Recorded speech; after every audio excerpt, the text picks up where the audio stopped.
Hi, fellow traders. I hope everybody had a good day today. I'm going to recap several trades, starting with the CXRX trade from Friday. I did make a video on it, but I had to take it down, so I'm just going to add that trade to this because it actually is similar to several trades I've taken this week already. So I'm going to go ahead and start with it. CXRX was on my scan. It was a gap down and on earnings. So I vetted it like I normally do. And every now and then, there are going to be stocks that just have a beautiful setup that everything just looks almost perfect. And this, I love the fact that this trade was basing around this 1283 level. And I had $1 to the upside, 1380 to the upside, almost $1 to the downside. So I had nice windows that I could trade off of this level, at the open. But what's been happening lately is my trades start working the 30 minutes into the open. And if follow me, I have my watch list done by 9 o'clock. I don't care if a bomb goes off and all these other stocks start running. I'm sticking to the ones that's on my watch because I spent that time vetting it and I know exactly what I want to see out of it. And I got different plans for this. So I felt that if it based and it went to go up, I could take it long up to 1380 and possibly 1429 and then for the move back down. Or if it opened weak, I could take it short from this level down to 1196 first and possibly 1150. And then, see if we could get into this. Now, the plan I had for this was getting short, taking half off here, taking a quarter off here, and leaving a quarter on to see if we get into this window. That was a plan I had written down. Same plan up here. If I took it long, first target here, second target, and see if we could get into this window. And that's what I had written down. So it did set up pre-market. I did call this out. So if you were following me, you had plenty of time to get in this. I got in here pre-market at 1275. My plan was when I got in here was to take it all off at 1196 or close to it because I felt we could get a quick wash, which is what I usually see. But we didn't. So I hung on to it. And I still had that idea that, I can cover it in the wash. Now, I'm only in half size. And because I've seen this over and over again, I've done a lot of back testing, a lot of, practice on demand on the weekends. So I feel comfortable taking this setup. This isn't something I just started out of the blue. I've been working months on this and starting to see the fruits of it. So I waited and I tried to catch it, right around 12, but I think 1201 was the lowest we could get. And I caught it coming back up around 1208. So I was all out then. I was comfortable with a half. Now I thought about taking half off and then adding back on a VWAP test, but you really don't know what it's going to do. So I took all of it off and waited to see if we were going to lose VWAP, which we did. And I got back in again right here and was looking for the move down here first, which I would have taken half off, quarter, and then look for this. But what happened here, there were a lot of hidden orders going through at 1217. I mean, massive amounts. And usually when that happens, it's going to get bought back up. So I took half off here and waited to see if this thing was going to get bought back up. So I kept it on and, held it through this because I wanted this.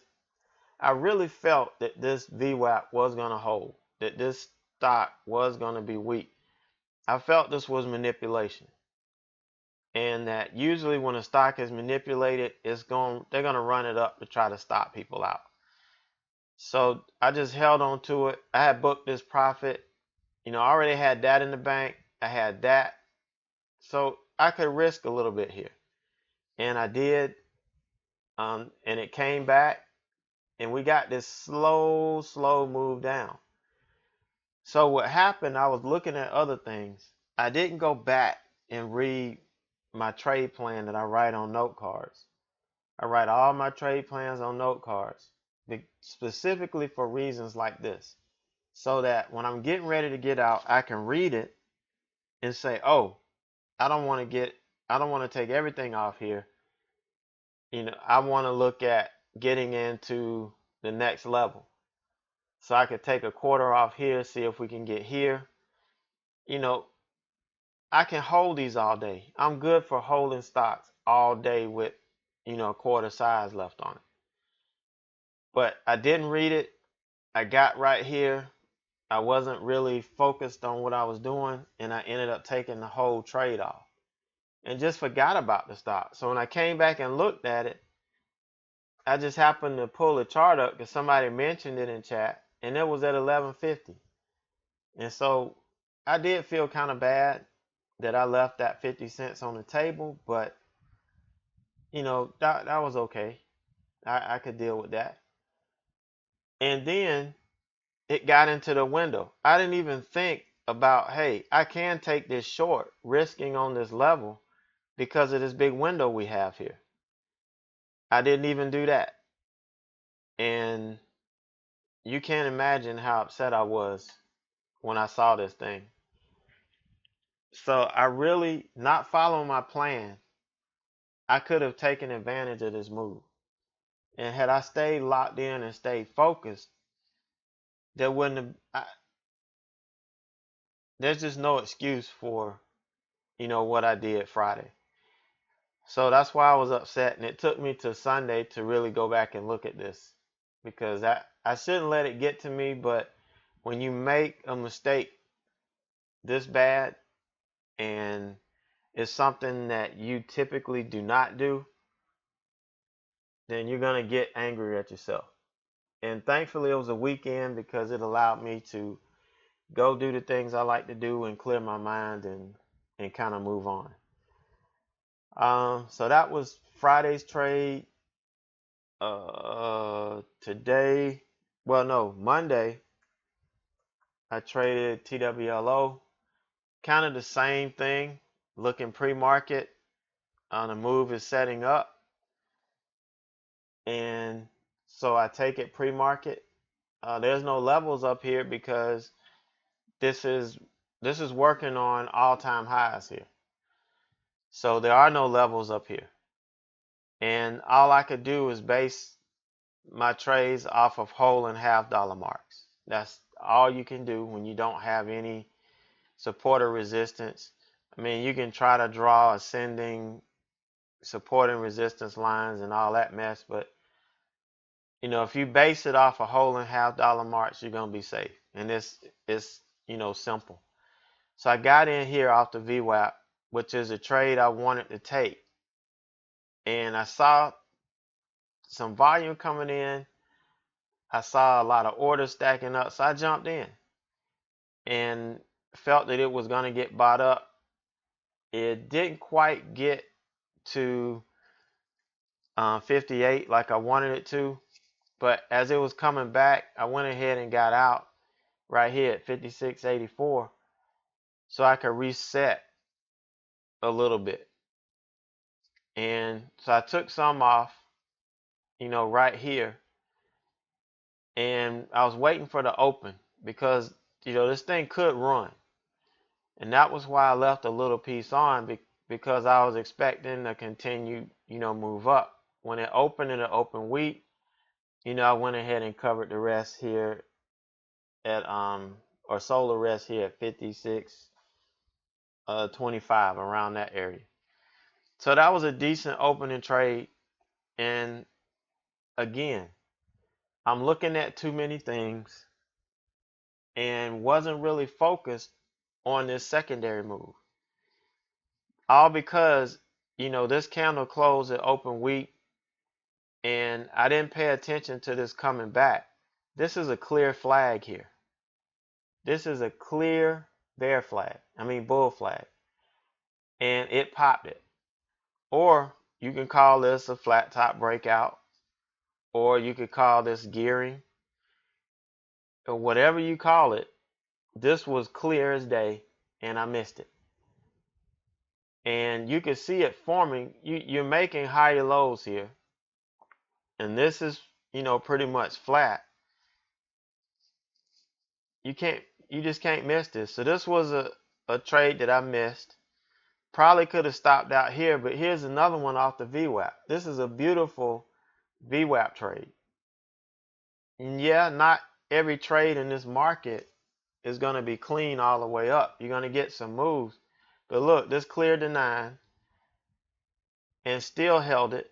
A nice push up here to 62, whole dollar mark, consolidated, and another push. And another beautiful chart, another beautiful stock that I could have made. It could have been another home run. So here's 2 days in a row where I was in the right stock. It's not that I was in the wrong stock and I missed it because I was looking at something else. I was in the right stock, just not locked in. And if you have a stock on watch and you trade it, it's in play. You need to keep your eyes on it. And that's something that I didn't do and did not, take advantage of this. So this was 2 days in a row and I was pretty upset. And the other trade I took was Momo. And I did that. It was a small account trade. And I did a video on it. And that was where I showed clear manipulation on that trade. So that was pretty interesting. If you haven't seen that video, you can check that one out. But that was my trade Monday. Now today I was a little bit more active. I did get Momo today, and I did jump on it pre-market. But it was one of these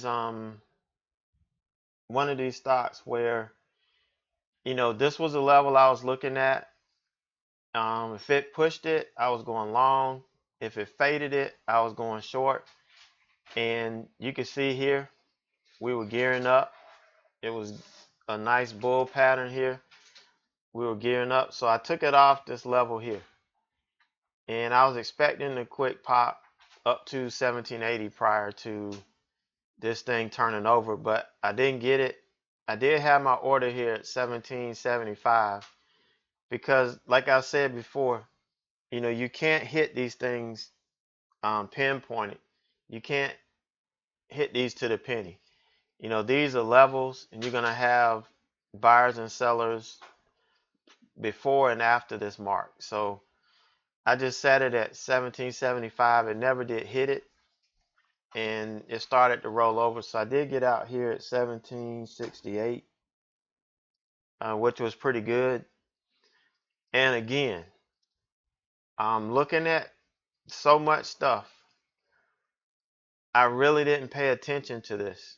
Yeah, you're going to put in a crazy candle at the open, but look at this. This is a beautiful 5-minute opening range breakdown. I've got the VWAP here. Everything is just set up for a nice move down to 1673. This was a nice one candle trade that would have, given me some bank. And taking half off, I could have held through this chop. And even though this wasn't clean, this was a stock that never gave you a chance, never gave you any indication that this trade was going to turn. that the trend was going to change. You can have a stock that trades choppy like this. Red candle, green candle, red candle, green candle, red candle, red.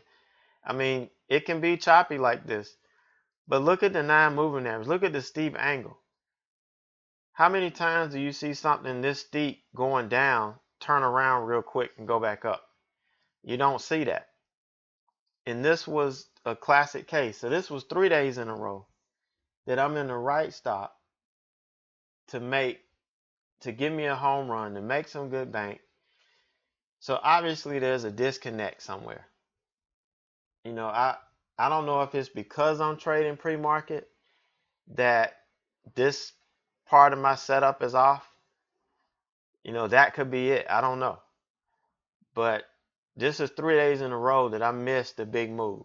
And these are the moves that I bank on, that I was banking on, that has helped me be as successful as I am. Is that focus when you get on one stock and you squeeze all the juice out of it.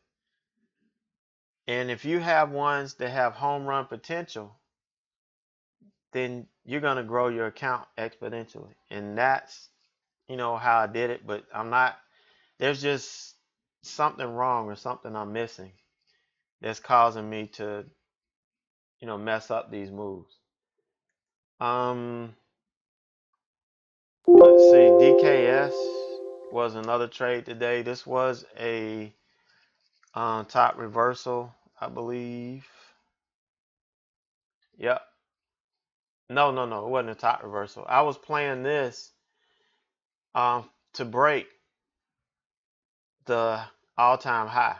The all-time high on this is 60.33, and I was looking for a push to break it. I really thought we were going to break this today, and I didn't catch it down here, and I kind of watched it, and obviously, you know, this was probably part of the reason I messed up Momo, because I was watching this one as well. And and I mentioned this in chat early, that I was really interested in this off of 59.64 to push 60.33. This is what I was looking at the open. When this sold off, I kind of took my eyes off of it. And, you know, when I came back, I saw this working on the level that I wanted to take this off of. And that's why I took it here, you know, when I got in at 59.72.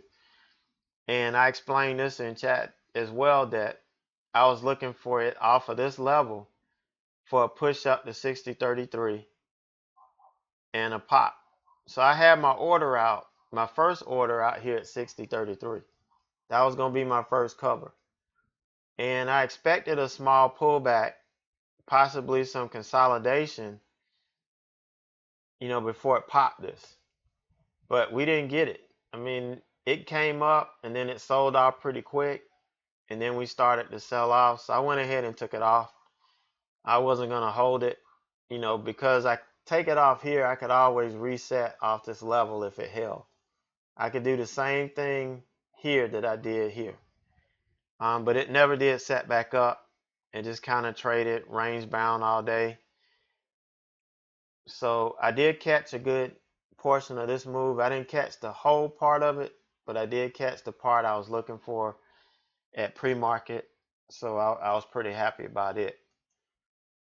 Meat was the last trade I took today. And this one was a little frustrating. You see, we had the big move down here, and it hit our reversal scan. So I was looking for it to reverse. And this, I don't have the levels on here. I think there was a level here at 498. So I'm gonna go ahead and let me do this real quick. Just bear with me.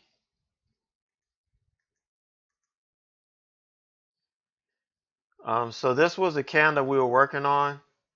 So what I did was I just draw levels around where it's trading, because I don't have time to go back and do all the levels and go back as far as I normally go back. But I will get the ones around where it's trading and where it may go. So this is the area that these were the levels that this stock was trading in. So that's all I really needed for right now. And I do, my levels are simple. I look for pivot points on the daily, and that's it. I don't care about anything else. Anything else just confuses and makes my chart that much more cluttered. So and you can see these pivot points work perfect. All of the stocks that you see me trade, they trade perfectly around the pivot points, and that's all I draw from the daily. And as long as I use those and understand that this is a level, not an exact point, I'm going to be successful with it. So here we are. We're on meat. 4.99 was a level I was looking at. We did lose it on this candle, but a lot of times, like I said, 10 cents to the downside, which this was 4.88. This was 10 cents down. That's right par for the course. And so we started to come back. So I went ahead and got in here at 4.97, and I'm looking for to move up to VWAP first. I mean, not VWAP, the 9 moving average first. Now, when I got in this trade, the 9 moving average was at like 5.25. So I had a good 25 cents. But you can see this whole time this stock was lollygagging around. The 9 is coming in hard and fast. And it was just killing the range I had on this trade. So because the 9 was moving in the way it was, I felt as soon as these levels met, I'm going to flip it short. And I said it maybe 3 or 4 times in chat that I want to flip this thing, when it hits the 9. At this time, I was looking at 20, but never got 20. I did take some off here at 14. And on this candle, it started to turn. It was weak, and it looked like it was going to fade. We were getting a lot of sellers stacking up on the ask. So I went ahead and sold what I was in, the 500 shares that I was in. And then I shorted 1,000 shares here. And because this was on SSR, I couldn't have these orders. These orders were not going to fill at the same price. I knew it was going to have to be an uptick. I didn't know how far up this thing was going to tick, but I had to get in because I really felt this thing could wash. And so I did. I sold the 500 shares I had left here, got short here at 512, and was looking for the move down. We got a good candle down here. Made it to the 460s. I was actually trying to sell at 475, but got filled at 472, which was even better. And I was going to hold the other half to try to get this 449. I was going to take a quarter off here and then see if we could get any more fade out of it. But it got bought back up and it hung around. And I started to take it off here at the 9. But I was like, might as well just let it ride, see what we can do.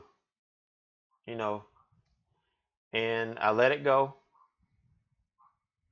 And, it started to push up, but I really felt that this thing was going to fail. I was going to get out at break even at the very least, at 512. But it never did, get there. And so I just kind of waited, but then I finally had to take it off here. We were getting close to 4 o'clock, and it was time to just take it off. So I got that off. This one didn't really happen. you know, it's a shame the ones I hold all day I don't make any money on, but the ones I cut off tend to fade all day. And like I said, it's got to be something that I'm missing that I'm gonna just kind of reflect on tonight and see if I can kind of correct what's going on. And you know, because this is my life, this is how I make my living. So you know, if something's not right, I gotta fix it and keep on driving on. So that's it for me. That's my Friday, Monday, and Tuesday. If I have an active day tomorrow, I'll just do a recap then. But if I'm relegated to one or two trades, then I'll just wait and do it at the end of the week. Also, I'm really trying to focus on my small account trades. I just didn't get any that set up the way I wanted it to. I really should have taken it in this, you know, but again, I really wasn't thinking, and Speed Trader was up, and that's what I jumped in on. You know, I didn't think to switch, but my focus is going to be getting small account trades because I'm really dedicated to helping everybody I can to see that you can grow a small account. If you can see it, you can believe it, and if you believe it, you can make it happen. And you know, that's what I always believe. So everybody have a good evening or good night. And as always, if you have any questions, just leave a comment or send me an email. I'll be glad to do what I can to help you out. All right, we'll see you tomorrow in chat.